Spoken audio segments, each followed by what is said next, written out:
Hey guys, Mash from Baka Burrito here, and today on Breakfast Burrito we're going to be doing Sports for Weebs Part 4. And today on Sports for Weebs, I'm going to be talking about some fighting animes, and the first one I want to talk about is an anime called nochino ippo, which stars the main character, Ippo. And to give you an idea of what this anime is about, it's essentially a boxing anime. And it's a boxing anime done so well, in my opinion. Because before I watched this anime, I had no idea what boxing was really about. I never watched really that many fights in my life. And as soon as I started watching Baknochi no Ippo, I was like, oh, hold up, this is a really cool sport. And then I actually watched the real thing and was not as excited. It wasn't as cool, I'll be honest, because there was no jet engines, there was no inner monologue that lasted a whole 5 minutes. And, it just didn't have the same I don't know, character development and feel as the anime. But the main story of the anime is about this character Ippo, who in the first few episodes is this kid who's getting bullied by a bunch of just a bunch of older senpais, I guess, and they making fun of him because he's a coward, he's not really that tough or that intimidating, and he eventually meets this character named Takumura, who is one of the heavyweight fighters in Japan, one of the top heavyweight fighters. He's trying to go for the belt, and kind of looks a little bit down on Ippo at first, saying why are you letting these kids bully you? Why are you letting these kids do this to you? I'd be beating them up if I were you. And Ippo's essentially just I'm not like that. I don't want to beat up somebody. And slowly Takumura gets him interested in the sport of boxing. And it's really cool how it starts because he takes him to the gym, the boxing gym, and Ippo's open to this whole new world of boxing and fighting, which a lot of, I feel regular athletes or people who first get into sports kind of have the same feeling as Ippo has when he walks into the gym. This is a whole new world I've never experienced before, and it's amazing. It's like a breath of fresh air to him. And pretty much what Takumura lets him do is lets him go to one of the punching bags. And if people who don't know how these punching bags are, they're heavy. They're full of sand, and they weigh a lot. They weigh more than a person usually. And Takumura tells him, "Yeah, he drew a picture of the bully's face, put it on the punching bag, said hit it as hard as you can." And Ippo with his first punch blasts the thing up into the air, and everybody's in shock because that's not even normal for normal boxing. And Takumura realizes, wait a minute, this kid's got some talent. This kid's really talented. And so Ippo then ends up joining the gym and becoming essentially going down his path of being a boxer. And what I really find really cool about this anime though is that this was special for me because I didn't understand anything about boxing, just kind of like how Ippo was. So for the first time ever, I was kind of like that noob that they're trying to explain how the sport works. I was the same way as Ippo. I'm I don't know what's going on. And it was great for me to learn something new about a sport had no idea about at first. And to carry on with the story, pretty much as he keeps trying to learn how to box, the main trainer called Genji takes him under his wing and sees a lot of potential in this kid and has him actually go up and spar against Miyata. And when he spars against Miyata's is the opposite of Ippo. He's this super prodigy who's been boxing for a long time. He has a successful career in the juniors. He's going to go pro, probably one of the best pros out there in Japan. And the first time Ippo goes up against him, just gets his dome rocked. It was actually kind of satisfying to see a little bit because it's the first time you really see a main character just get destroyed completely in a sports anime. Usually they put up some sort of fight, you see some sort of potential. No, Ippo just gets straight up dome rocked and hit onto the mat. But instead of getting, sad about it or not thinking he can do it, Ippo wants to train more. He wants to be at Miyata's level. And eventually, after a few episodes, training arc here, Ippo does actually fight one-on-one with Miyata very well. And it's a really cool scene overall, just watching Ippo actually start to understand how to box properly and how to actually win. And then we progress on to where he gets his rookie license. And this is as far as I'm going to take the overall talk of the story, because after that, I'd rather you experience it for yourself. But Ippo, he just does awesome in the rookie license exam. He shows that he's got the stuff, the potential to be it, and starts getting attention from reporters, which is really cool. Like, it's just really cool to see him grow as this character. And the one thing that's really cool, especially from the point where he first starts boxing till now, you could see his confidence starts to grow as he starts becoming good at something that he's really passionate about. And you see that with all the other characters he interacts with. The bullies start to notice it, like his friends, his mom starts to notice it, and he really just grows into his own person, just like other people start to recognize that. Well, it takes a little longer for some than others, but people start realizing that. And next thing I want to talk about this anime, though, is the support characters, specifically Aoki and Kimura. Aoki is kind of the comic relief character. Like, he seems serious at first. I can't even say he seems serious at first. Him and Kimura are kind of like hazing Ippo when he first joins the gym, and not like in a angry way or like a mean way. They genuinely are just trying to welcome to the gym, but you gotta pay your dues kind of deal.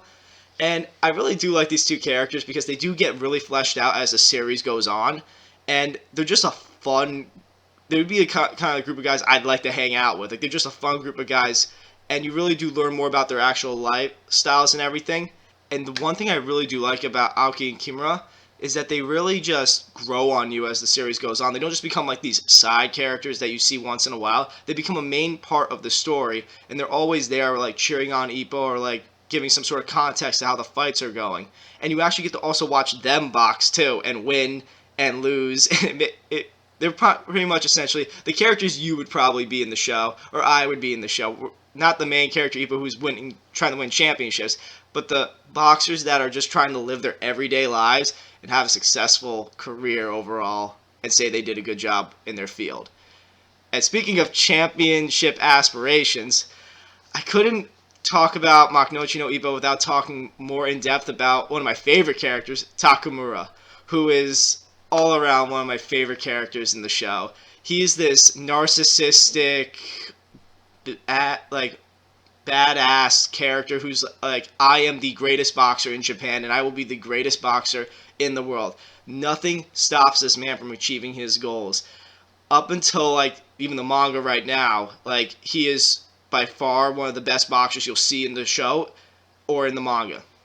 And what I really like about him, though, is that he has an unwavering will to win, and he always has complete faith in himself. And you see that throughout the series. He will do whatever it takes to become champion. He will do whatever it takes to beat his next opponent.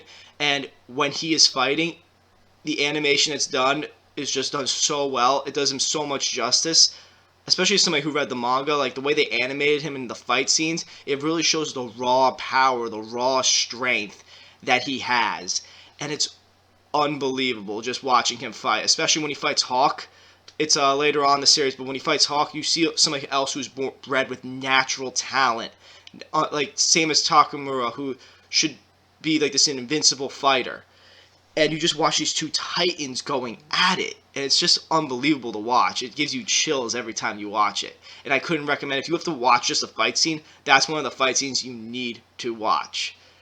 And I should definitely also talk about the main character, and this will be the last thing I talk about this anime, the character known as Ippo, who the anime is named after, if you guys didn't know.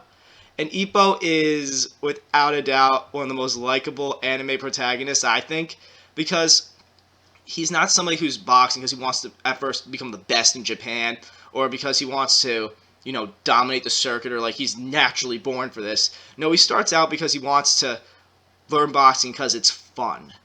And that's how everybody starts their sports.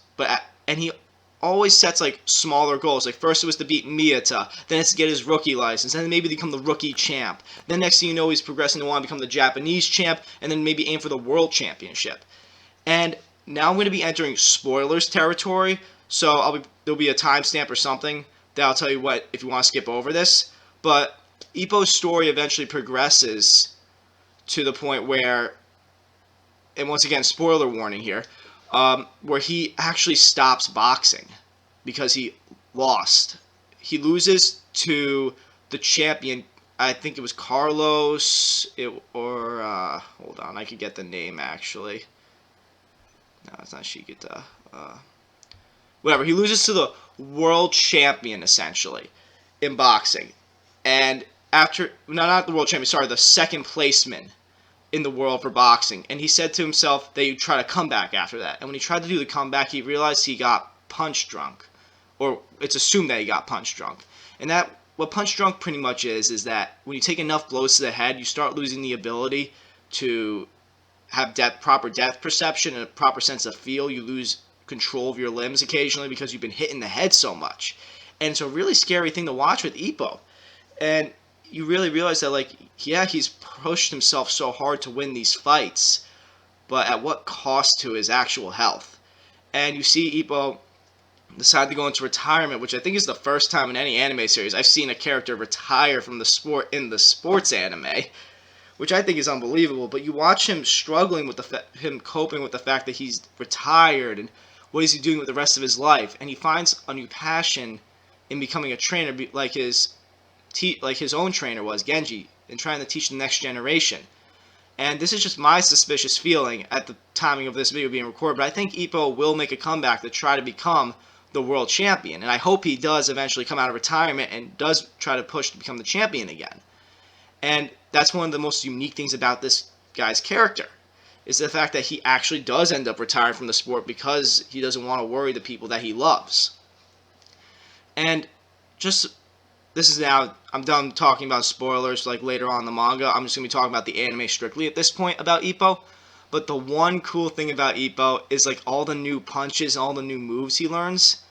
He just keeps pushing and fighting, and the techniques are just so well drawn. You hear jet engines going when he's hitting his signature Dempsey roll. The gazelle punch has such force behind its movement going up, and it's just unbelievable to watch. And the one thing, I think the reason why everybody kind of likes the character Ippo is because he's not that unique overall. Yes, he's yoked. Yes, has an unwavering will to want to fight, but if you compare him to the average height and weight of a Japanese person, like citizen, he's average. He's just an average Joe, essentially. And I think after mentioning the word average Joe, I think we need to go on to the next anime I want to talk about, and the second and only one I'm going to talk about. It's another boxing anime, and it's called Megalo Boxing, which stars a character, Joe. And Joe is pretty much the story of Megalo Boxing is about this guy Joe boxing pretty much the underground circuit in like the slums essentially of the city, where he's throwing fights with his trainer Nanbu or Gensaku.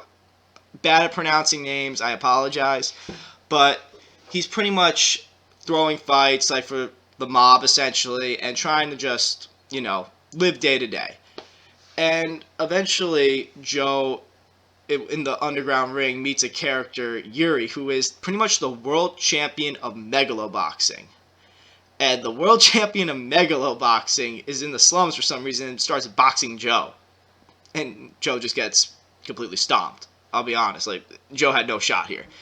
And then Joe, wants a rematch with Yuri, but he can't because he lives in the slums and technically doesn't have a name. And Yuri says, come to Megalodon, or whatever the championship fight is, and take me on. And Joe's like, I bet, let's go. And so Joe starts going on this journey to, find a way to get some sort of citizenship to join the fighting ring and become a ranked fighter and move his way up. And you follow pretty much his story of trying to tackle that and taking on all these new types of fighters with these unique super machines on his arms. And Joe, at the time, in around episode 3 or 4, he needs to figure out a way to attract attention to himself because he's not getting a lot of interest in his fights. And they come up with the idea of him not using gears or the machinery that they use in boxing, which I just have to say on a side note, seems like an awful idea. Who in their right mind thought it was a great idea to put enhancing machinery that makes your punches even stronger and causing concussions? I get it looks cool, but that seems awfully dangerous. Like in regular boxing, it's already dangerous enough to keep hitting in the face. I can't imagine adding a super machine to your arm and punching it like Mach 5 and trying to knock somebody out unconscious. One hit would do me in. And the one thing I don't get about the machinery in general is the fact that there's no actual protection. It's just we add machinery to your arms, and you're going to just take these hits. So in reality, Joe's only, when he's not using any of this machinery on his arms, he's just giving his opponents the edge in the fact that they're not going to be bludgeoned as badly, while Joe's still going to get bludgeoned just as bad with the machines. But it's really cool though to see like Joe like pretty much using actual realistic boxing against super anime machines. And it's really just cool how they, like, he goes at it, like he finds ways to win the fights, like how to knock people out by using essentially counters. Because really, I don't know how any other way you could win these fights but with counters essentially, because regular jabs and hits will be effective, but if you have the momentum of that machine going forward and hit him with a counter, yeah, it's over. Just like in real boxing, it'd be over. Like, put him in the coffin, it's done. And what's really unique about this anime, though, is that it doesn't like try to extend the sports anime to like 50, 60, 70 episodes. It just goes with the 12 episodes and knows what story it wants to say. It takes 12 episodes to do. It doesn't try to get you all distracted with, like a whole training arc. He's just like, no, Joe wants to win. Joe wants to fight Yuri. Let's find a way from the meat and box. And it's just a really fun anime, a really fun series that definitely should be checked out. And I guess I'm going to enter some spoiler territory with this one also, so spoiler warning here. Essentially, in the end, what's his name again? Yuri decides that he wants to fight Joe, as Joe has been fighting everybody, and actually gets the machinery that's equipped to him removed. And to give you an idea, Yuri's machinery is not just any ordinary, piece of machinery on him. It's infused to his skin, so he has to painfully get that extracted from him so he can box Joe as a man-to-man. And I like to think that after Joe and him have this awesome fight, it's one of the best boxing fights I've seen in the show. I can't say because Mark Nochino has some great boxing scenes in general, so I can't even compare. But it's just the emotion behind the actual fight that really gets to you and makes you realize that these are just two men trying to give it their all to prove that they are stronger, that they don't need machinery, and they are going to win this fight. And it's just a really cool scene, final episode. It's a great way to cap it off. And I like to personally believe that that's when everybody said, you know what, we don't need heavy machinery to box. It's not necessary. We're good. And they went on to real boxing after that. That's what I would like to believe, but I assume it did not. And I think on that note, I think that's all I got for you guys. Thanks for watching the video. Don't forget to like and subscribe and comment down below. Tell me what type of sports anime you might want me to review next. I'm going to hopefully keep this series going for as long as possible, as long as there's sports anime to watch and talk about. So please help me out down below. I love watching new suggestions that anybody might have. Alright guys, have a good one, and tune in on Friday for our next video.